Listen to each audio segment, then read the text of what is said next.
And welcome in, everybody. Good Thursday to you. This is Pac-12 Football and Beyond. I am your host, Chris Landry, taking you through, well, what's going to be a couple of hours of football talk here. We're going to talk some Pac-12 football and some other stuff here, but mostly Pac-12 in this hour.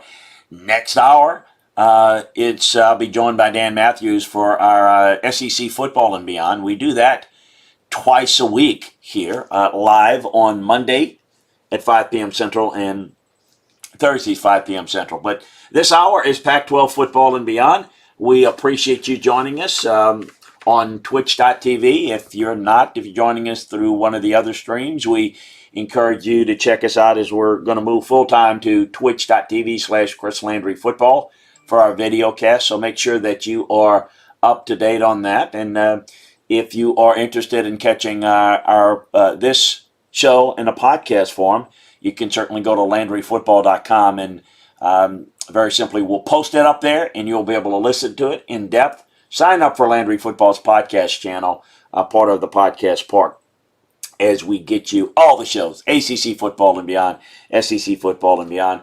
Twitch.tv, you can go to the schedule and it'll take you through the entire week's worth of shows and when they are airing live, and then certainly you can catch it again over at LandryFootball.com. Number of things to get into today. We're going to, as we're doing with all the conference shows, we're going to break down like about 4 teams each week. That'll get us right into the start of the season, and we'll be breaking down all the games. We're going to get into Oregon, break down Oregon, USC, Utah, and Washington in a bit. But want to take you through some news items inside the Pac-12.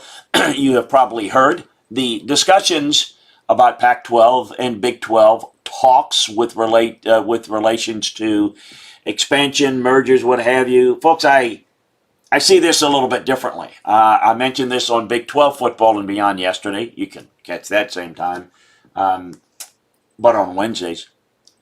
The Big 12 is looking for a lifeline. I don't see a quote-unquote merger. I think the Pac-12 is in a better leverage position at this point. So I don't think we're going to see that merger. What I do think is there's an opportunity to get a scheduling agreement that is could benefit both parties. We'll see where that plays out, but nothing new to report there. I mean, I think that's going to happen when it happens, if it happens, so on and so forth. So I think stay tuned for that. But, there's a lot of speculation about what's going to happen. I think that while there's a lot going on behind the surface, I think it may take a little while, but certainly the Big 12 is the one that's trying to figure out what their next move is and are engaged in a lot of talks with a lot of folks. And the individual schools within that league are trying to get the best deal that they can. So it's going to be interesting to see how this plays out. I think the Pac-12 is in pretty good position, but they certainly want to come with a position of strength. Their conferences, the Pac-12 is not in danger of losing its status, but they don't want to lose it. I think they're looking big picture. They need to improve their television footprint, and I think this is where this talk, the genesis of this talk is. But you never know. You never would know what it might lead to, and we'll certainly keep you up to date. Couple of news items. Oregon defensive backs Jamal Hill and DJ James not being good boys lately, facing criminal charges after firing an airsoft rifle at multiple pedestrians on Tuesday night. So they're each faced with 3 counts of reckless endangerment. A pedestrian was shot in the face. Just dumb, obviously. We'll leave that to the legal authorities to deal with the circumstances there and the status of the team to be determined. UCLA quarterback Dorian Thompson-Robinson, of course, they get an early start. They got a week 0 start against Hawaii, and then week 2, they are lined up to play the LSU Tigers. DTR was unavailable for their first training camp practice. They've obviously gotten together, and he's had a good spring, and no injuries to speak of. Chip is kind of very, very close to the vest and all that type of stuff. So we'll keep you up to date on that, but Chip thinks he's got a better team than he's had before, and we'll see how that plays out. But I don't sense anything going on with DTR, but not practicing, a little clandestine there. I'm not quite sure what there is, if there's something that develops there, we're going to have it for you at LandryFootball.com. We've got some more details up on Landry Football. Check that out as we update you. Over across town, USC redshirt sophomore Brew McCoy has been suspended from all team activities after being arrested on suspicion of a felony last month.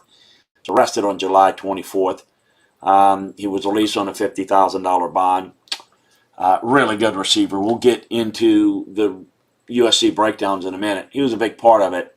I don't know what his status is going to be. Some notes out of Colorado. They're in the early stages of their training camp. Brendan Lewis, the freshman quarterback's off to a really good start. The staff tells me head coach Calderell's really happy with him. JT Strout done a good job as well. They're doing a really good job with the initial stages of the installs. Now, Strout's the more experienced of the guys, but keep an eye out and remember the name Brendan Lewis. I think he's got a chance to be a really, really good player there.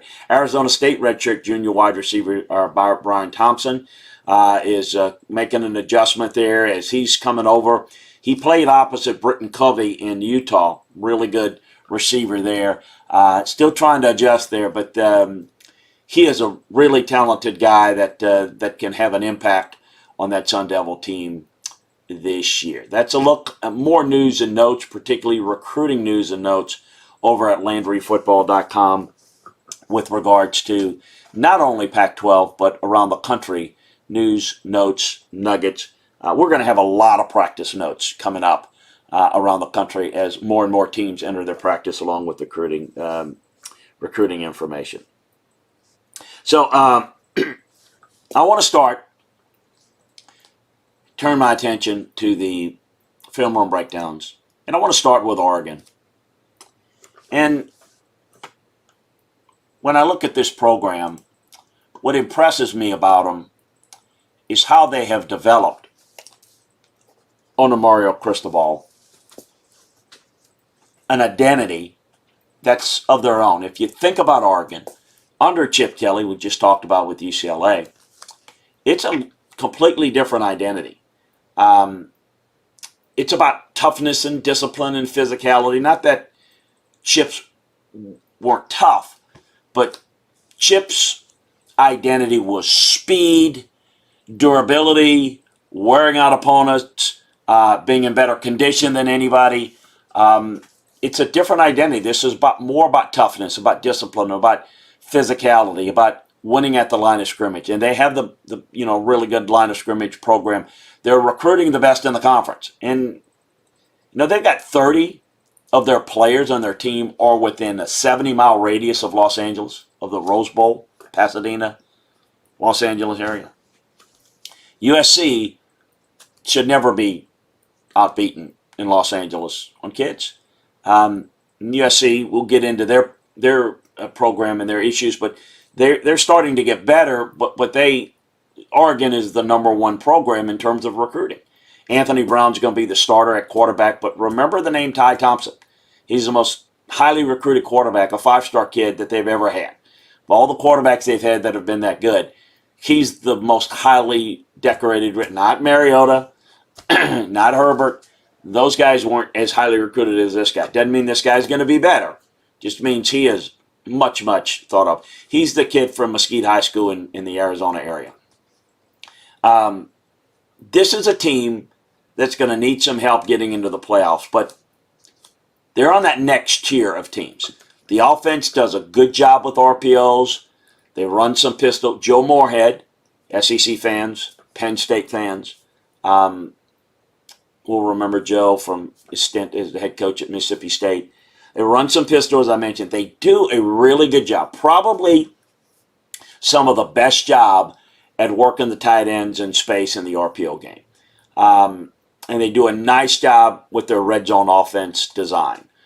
The wide receiver room has as many four-star receivers depth-wise as anybody in the country. I mean, they got like 9 of them.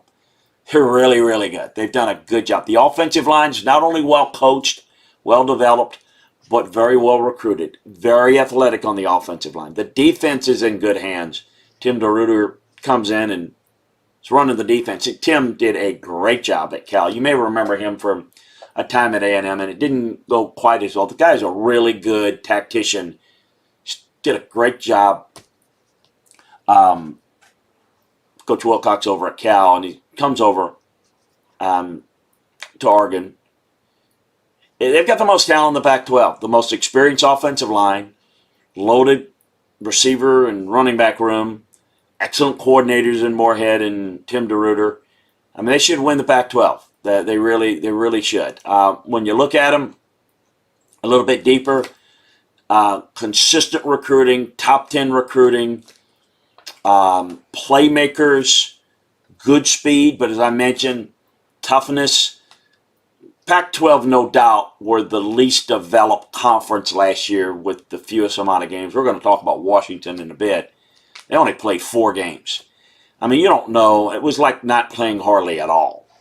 When you look at the focus of their recruiting, it was the defense was the biggest focus in the past couple of years in recruiting.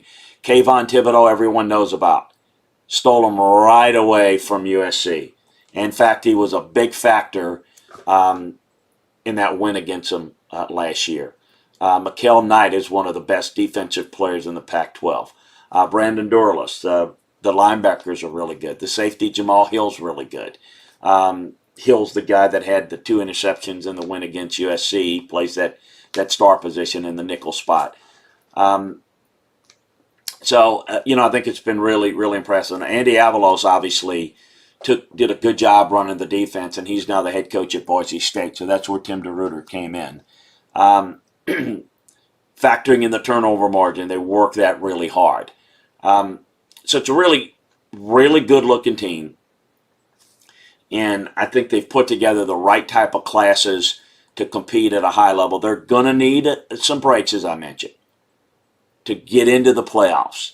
But you look at their schedule, you should have it out here. You can grab it here real quick. If you look at who they have, and I certainly think Ohio State's going to be tough. But when you look at it, at Washington's tough, at Utah's really tough. I mean, I see them more as a 10-2 type of team. I don't know that they beat Ohio State, but if they do, and they go 11-1, and one of the 11 is Ohio State, they'll have some stake there. That head-to-head will be pivotal. I don't think they're as good as Ohio State. I know they're not as good as Ohio State, and on the road, I don't think they're going to win it. But I think it's important. It's as a team that will create a lot of negative plays with their defense. DeRuyter's going to be a real aggressive with their blitz looks. They've got outstanding talent on defense. I think the kid, Noah Sewell, the linebacker, is one of the very best in the country. But Holland and Breeze and Graham all could be Pac-12 guys as well. Young defensive backs, so a really good team. It's a 2-team race in the North, but I think it's strongly leaning towards Oregon. And we'll discuss a little bit of why when we take a look at this Washington team, while I think this is a little bit favoring Oregon at this point. You're talking about, again, the number 1 recruiting class in the Pac-12. They had 16 top 300 commitments. They're a top 5 to 8 recruiting team nationally. They had a top 5 class last year. Very, very impressive. Very, very impressive that you can do that. And if that continues, and there's no reason to think it shouldn't, this program's going to be really good. Isaiah Brevard is another one of those receivers that I was referring to. I don't know how much he's going to get on the field this year, but Avante Dickerson, the corner, the freshman corner, has a chance to be really, really good. He's the kid from Westside High School in Nebraska. So this was as good a class as they've ever had, and it was led by Ty Thompson. And they lost Panay Sewell, but getting Bram Walden and Jonah Miller from Arizona, it's really impressive that they're going into Arizona, they're going into Utah, getting kids, and going into California. This has become the premier recruiting program in the Pac-12. I think they're the best in the North. I think they win the Pac-12, and then we'll just see, depending upon how well they do against Ohio State, whether they've got a legitimate chance to be a factor nationally. Next up, USC. Lots been talked about USC in that they have underachieved, I think. I like some parts of this team. I really do. They have a lot of skilled talent. I just don't like the identity of this team or this program. When I think of USC, and I don't want to get caught into all the tradition, this is the way it always has been, therefore this is the way it should be. Things change. Identities change. However, USC is like Ohio State, should be the Ohio State of the Pac-12. They've always been great on the offensive line. They are soft on the offensive line. They are soft in the run game. They do a very poor job of teaching it. They do a very poor job of coming off the ball. I do not like the version of the air raid, any version of the air raid at a place like USC. I think it creates an underachieving level of program. It's too much into trickery and not enough into substance. When you have the resources in the program and the tradition of USC, play to that. You got to gimmick it up in some places. Not at USC. Underachieving program. You are what your record says you are. No doubt about that. You go watch them on tape, and you tell me they weren't a 2-5 team last year on tape, and I'll put the tape on you and tell you why you're not watching it right. They came back. Give them credit.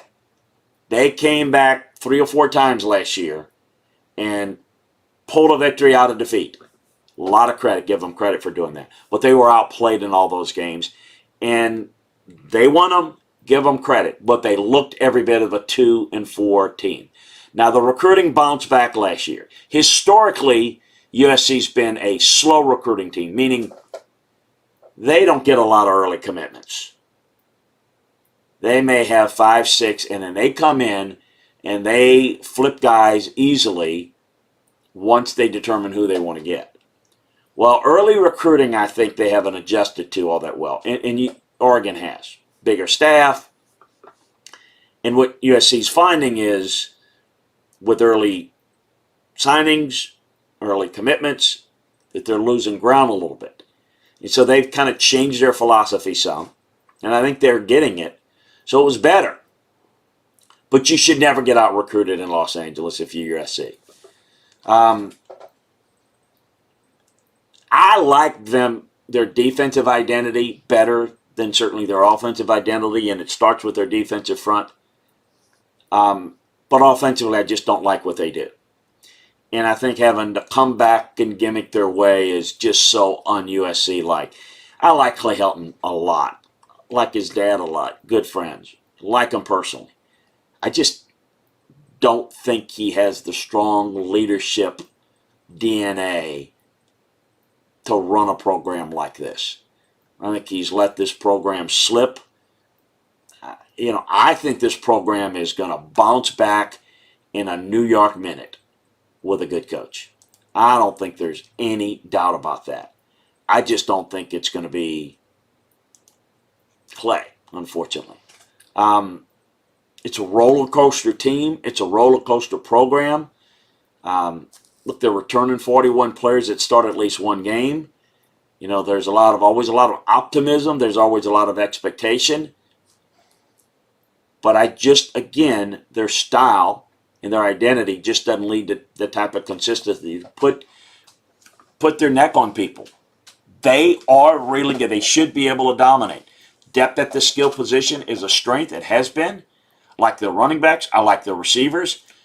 Talked about Brew McCoy earlier and the problems he has. Be that as it may, they've got others. They've got the tight end Kromahulk, the Colorado transfer KD Nixon. They got a lot of targets. We've got to run the football a little bit better. Protect leads a little bit better. They don't do a very good job of that.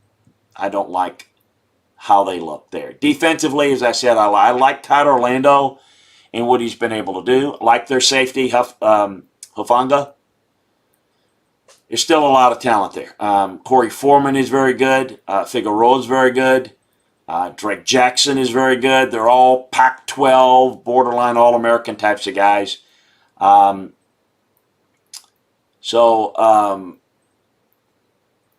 think the Texas transfer, Xavier Alford, can really help at safety.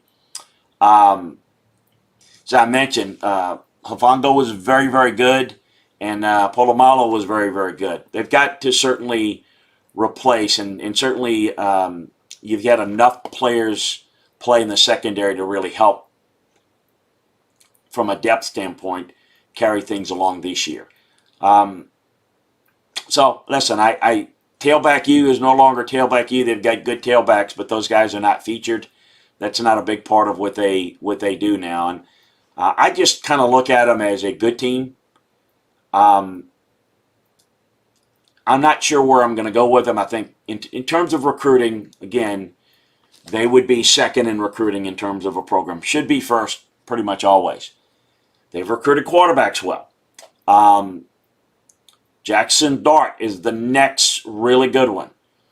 Corey Foreman is the great defensive end that they lost out on Kayvon Thibodeau. They've got it in Foreman. So I think they've got some, in 25 guys, they've got 7 of them. I think they got 10 of them in the top 10, top 7 in the top 150, and I think they got 10 in the top 300 in the last class. It's a good class.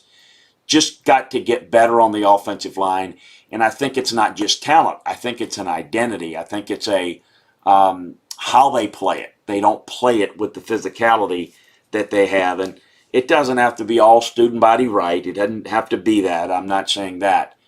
But certainly there's an identity that's lacking, a physicality that's lacking there. Get your thoughts here in the chat room. We see Woodshed King has joined us. Appreciate you joining us. Any questions about these teams, any other teams, how you view the Pac-12? We certainly will address them here.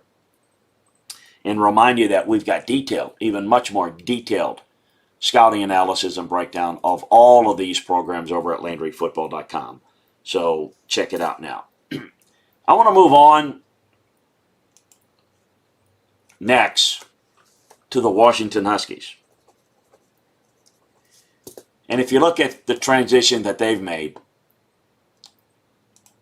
Jimmy Lake took over for Chris Peterson. As I mentioned earlier, they played the fewest games of anybody in college football, the ones that actually played.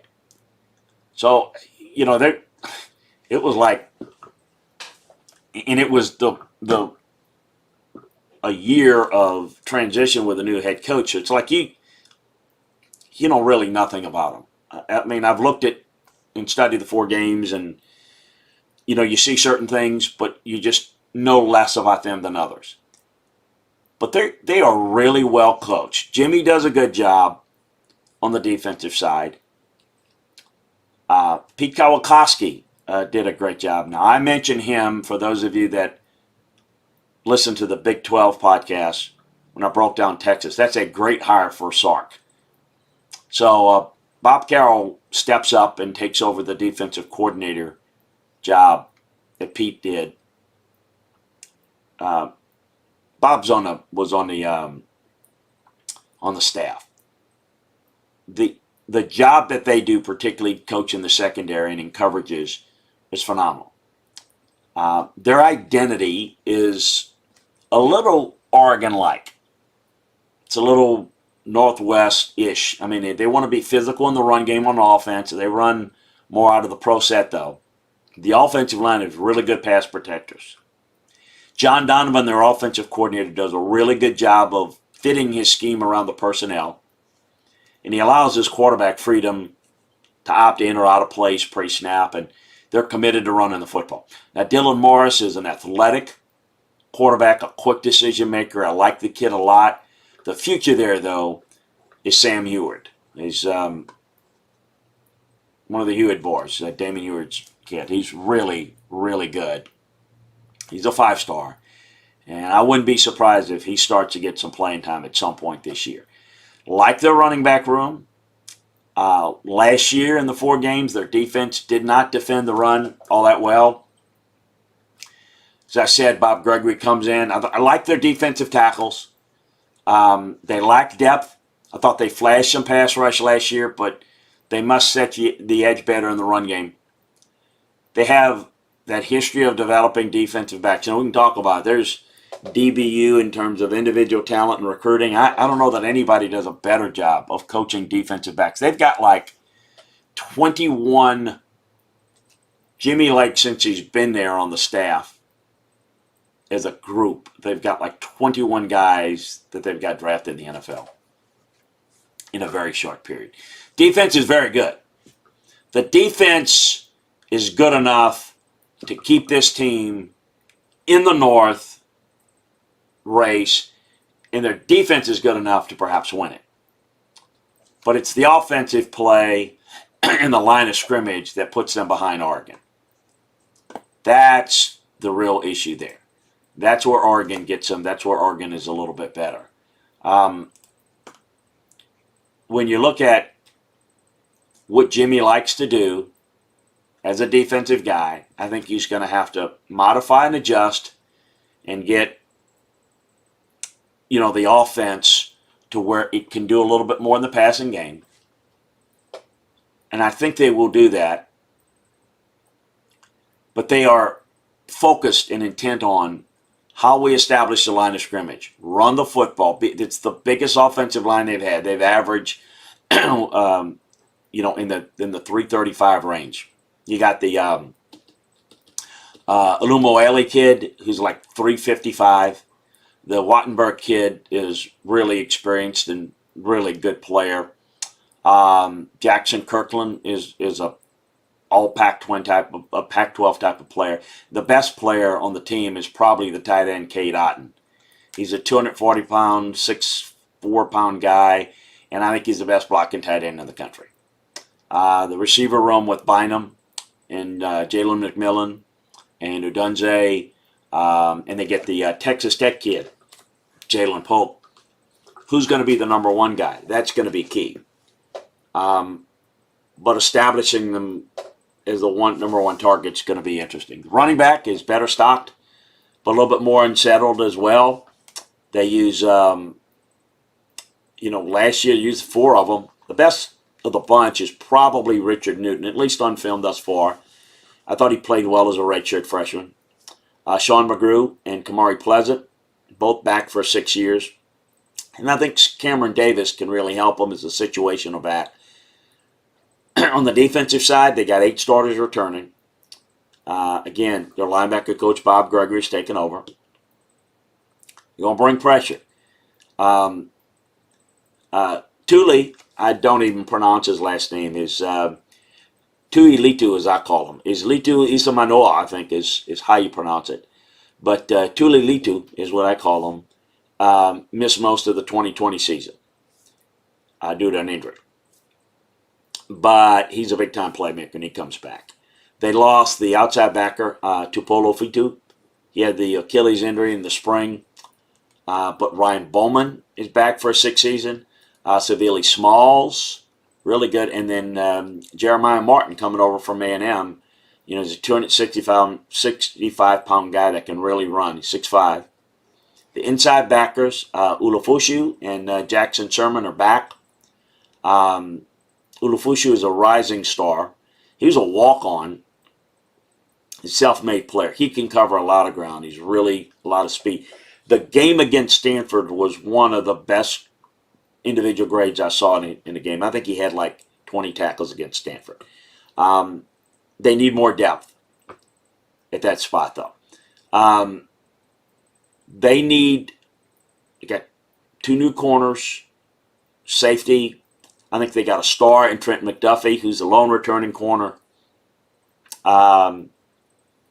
Bradley Rayleigh Howes is a transfer from Oklahoma, was picked up in the portal. Asa Turner and Alex Cook struggle to make plays. They've got to play a lot better this year.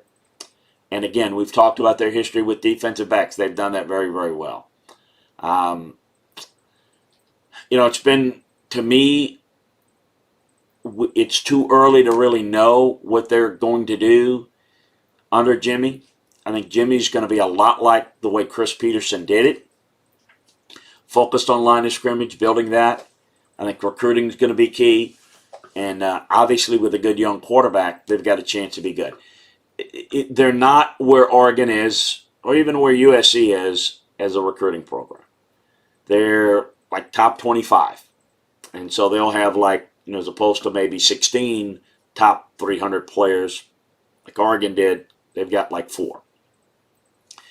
Heward's one of them. Will Latu, the defensive lineman, the outside backer, edge rusher, is the other. So they've got players, but they're an upscale Boise State. They're probably stylistically more. They're stylistically a lot like Oregon, but if I were going to make a comparison, they're probably more like Utah in terms of talent. Now, they're more talented than Utah, but a little similar. Where do I see them? I see them finishing second in the North if something happens to Utah. Certainly, you can put them in the mix. No doubt about it. It's a really good program. I don't know if it can take that elite level. That's going to depend on where their recruiting goes. But I think they're off to a decent start, and I'm curious to see what they do this year. And the last team we're going to cover today is the Utah Utes. They are, if you go back a few years ago, you look at what Stanford has done and what they used to be. And they got a lot of credit for it, and deservingly so. The Stanford program and the brand, big. Utah has done what Stanford has done and has done it longer. It's a better version of what Stanford used to be. It's the best developmental program out west and one of the best in the country. And they're the most physical team in the Pac-12. They are flatliners. They never get too high. They never get too low. You got to beat them. They usually don't beat themselves. It's a very simplistic scheme, offensively and defensively, but uber technique sound. Very tough. They play fast. They play quick. They react quick. And they are the most physical team in the Pac-12. I said it again. The offense is built around the run game with the running back and the quarterback in the run game and in a moving pocket. And it works well because they are so well coached and are so physical in the run game. They develop offensive linemen extremely well, particularly in the run game. So they can work the play action very well. And the offensive line dominates so many of the defensive lines that they play in their schedule. The defensive line is consistently the best in the league, and the secondary is always good. If the Baylor transfer quarterback, Charlie Brewer, is healthy, and he plays well, this is the team that's going to win the South. Not USC. It's going to come down to that. Now, if it comes down to quarterback play, if that's going to be the determining factor, then it's going to be Keaton Slovis. So, there's no question this is a really good team. They only played 5 games last year. They played their best at the end of the year. You look at the big picture. They get, and what they were able to do. Cameron Rising won the job last year at this time, then had the injury. Brewers are now in the mix. We'll see how it plays out. They've taken transfers. That's what they do. They don't get elite stars in recruiting. The transfer portal was an important part of what they're doing. Their entire offensive line returns. So they keep guys a long time. It's a developmental program. What do developmental programs do? The guys stay there a long time. That's the common thread. They are not deep at receiver. They don't have enough playmakers to be big time. But Britton Covey is one of the absolute best. And I think that they've got some guys that I think can be really big-time factors, and maybe some folks that you're not as familiar with. Devin Lloyd, we'll get to the defense in a second, but I think they've got really good tight end, and I think while they're not deep at receiver, I think they're really good. And I do think Ford and Lamouille, the center and right guard, are very, very good. Defensively, the Devin Lloyd is as you put him among the elite linebackers in the country. You just say, who's best? He's in there. He is a playing Jesse. Nephi Sewell is the other one of the other linebackers. Very, very good. Keep an eye on Ethan Calvert. He's a true freshman linebacker and one of the highest rated recruits. He's a top 75 recruit for them, which is a little bit unusual. They got a young secondary.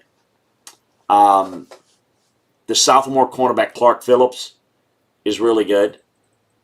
Senior Vontae Davis is set to return at one safety spot. Nate Ritchie is really a good strong safety, but went off to an LDS Michigan. LDS mission, a lot of them do.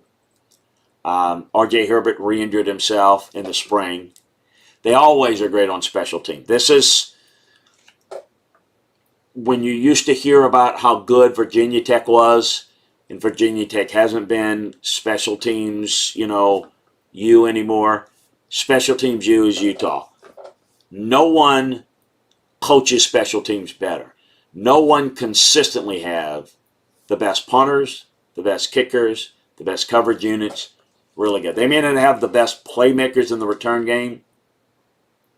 They're really good. They are really good.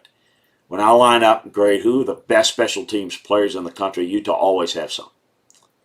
Always have some. So Jason Redding is really a solid kicker. Colby, who we just talked about, is a good returner. So if you take who they recruit and who comes out as prospects, they would rank number one in the country. They turn the groceries into the best meal of anybody in the country, at least in terms of prospects. So a lot of quality there in terms of how they're able to coach it, develop it, toughness, attitude. Think they're a top 18 to 20, 22 team. Think about this. This was a team that was a WAC team at one point. Then there was a Mountain West team. And remember, they went and got into a New Year's Day Bowl. They played with Urban. They played a Pitt team. And they got in and beat a really good Nick Saban Alabama team. They probably wasn't happy to be there. They beat them anyway. And they've gone into the Pac-12, and quite frankly, without question, they're the most consistent team in the South. And they're not very talented in terms of recruiting. They're a top 35 caliber program. They got 3 top 300 commitments, which is like unbelievable for them. Pardon me. They don't ever get that many. I mean, getting one is rarity. They got 3. So they're taking that and kind of building off of it. I think the Peter Costelli kid, the linebacker, is really good. Ethan Calvert, the linebacker, the Costelli is the kid from Mission Viejo. Calvert is the kid from Oaks Christian High School in California, the linebacker, and I think he can help them. Really good class. Costelli's a really athletic quarterback. The receiver, Veltre Jefferson's really good. Elijah Lord, all from California. They recruit California well.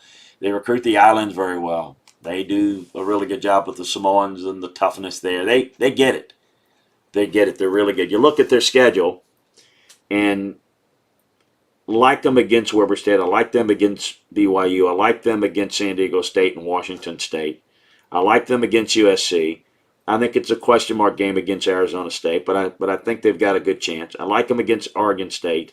I think it's a question mark game against UCLA, but I like them. At Stanford, I like them. At Arizona, I definitely like them. I think Oregon's more talented. I think Colorado's a challenge. I think they win it. I think this is the team that can win 10 games. I think the USC game on the road is going to be pivotal. Again, this is a team that's not as deep. You get some injuries here, it's different than maybe some other injuries. You lose a receiver. You lose, Britton Covey.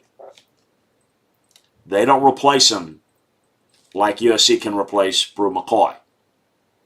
USC's got a better quarterback. USC's got more skill.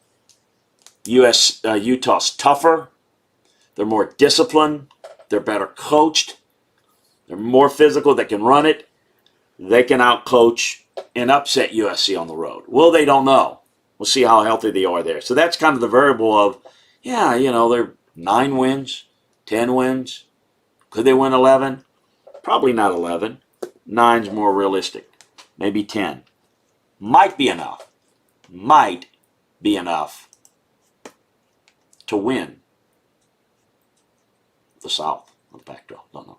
That's a look at Oregon, USC, Washington, and Utah. I'm going to get to your mailbag here in a bit. A couple of notes around the national college end. Notre Dame getting a big-time commitment from a really good player out west, the Camas, Washington native, Tobias Merriweather.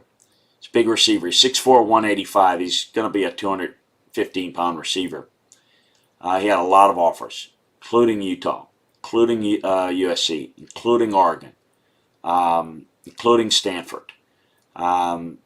Is a long, levered receiver, big-time catch radius, high point the ball, smooth route runner.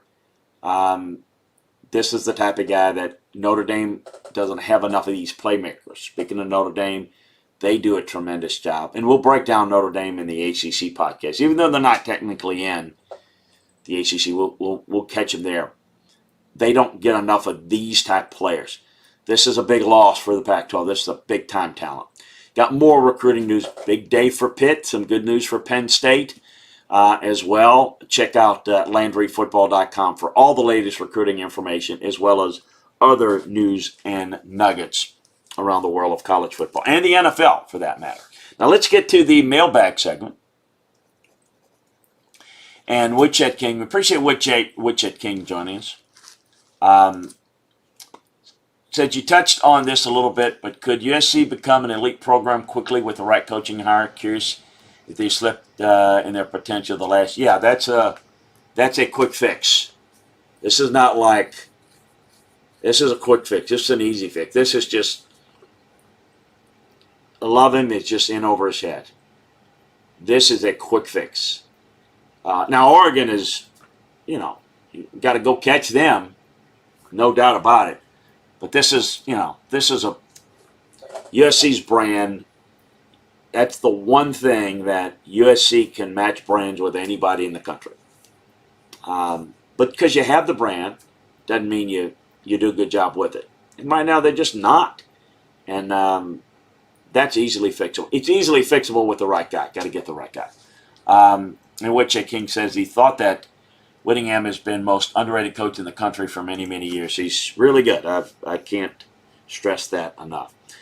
Folks, we really appreciate you joining us. I want to remind you again of what we're doing here. We're giving you conference shows, really every day. Well, every day but Friday. We get the SEC show on Mondays and Thursdays. SEC Football and Beyond is coming up next. That's at the top of the hour with myself and Dan Matthews. We do that Mondays and Thursdays. Right before, that's at 5 p.m. Central. Right before that on Mondays, we do the ACC Football and Beyond. On Tuesdays at 4 p.m. Central, Big Ten Football and Beyond. Wednesdays at 4 p.m. Central, Big 12 Football and Beyond. And as we did today, Thursday at 4 p.m. Central, Pac-12 Football and Beyond. You got the Landry Football Podcast, Scout's Eye on College Football, which is the national show. We got it all for you. We really appreciate you joining us. Check us out. If you're listening to this in a podcast form, join us in the chat room. Watch the show live by joining us at twitch.tv/Chris Landry Football. If you want to, you can follow us on Periscope. My Twitter handle is at Landry Football. If you like doing it on YouTube, the Landry Football YouTube channel, you can catch it there. If you want to listen to this podcast, go to LandryFootball.com and you can download it there and just listen to it right there. It'll take you right where you need to be, so that if you're catching this maybe a little late and you want to listen to the whole thing, you can do that. And if you sign up for Landry Football's podcast channel with the great folks at Podcast Park, you'll be able to get a number of our shows, including the ACC, the SEC, the Landry Football Podcast, Scout's Eye, the Alabama football show that we do on Wednesdays with Ryan Fowler. So we appreciate you joining us. Check us out at LandryFootball.com. As you know, that's where we bring you all the in-depth film room analysis, all the inside information. NFL football, Thursday night football is here, first preseason game. So check that out. I know you're going to enjoy that. Look at a lot of young guys. Check all our roster breakdowns in the NFL. If you like the NFL game, we've got Scout's Eye on Pro Football, which, again, you can catch right here on this channel, 5 p.m. Central, on Tuesday nights. And you can catch the podcast over at LandryFootball.com. So you can get all your NFL fix, all the film room breakdowns during the season, the game breakdowns. We've got the season previews, roster analysis. We've got it all for you. So we're your one-stop shop place for football, college football, the NFL. We so appreciate you joining us. We'd like to ask one other favor. Spread the word about what we're doing here. Get more folks involved in the chat room.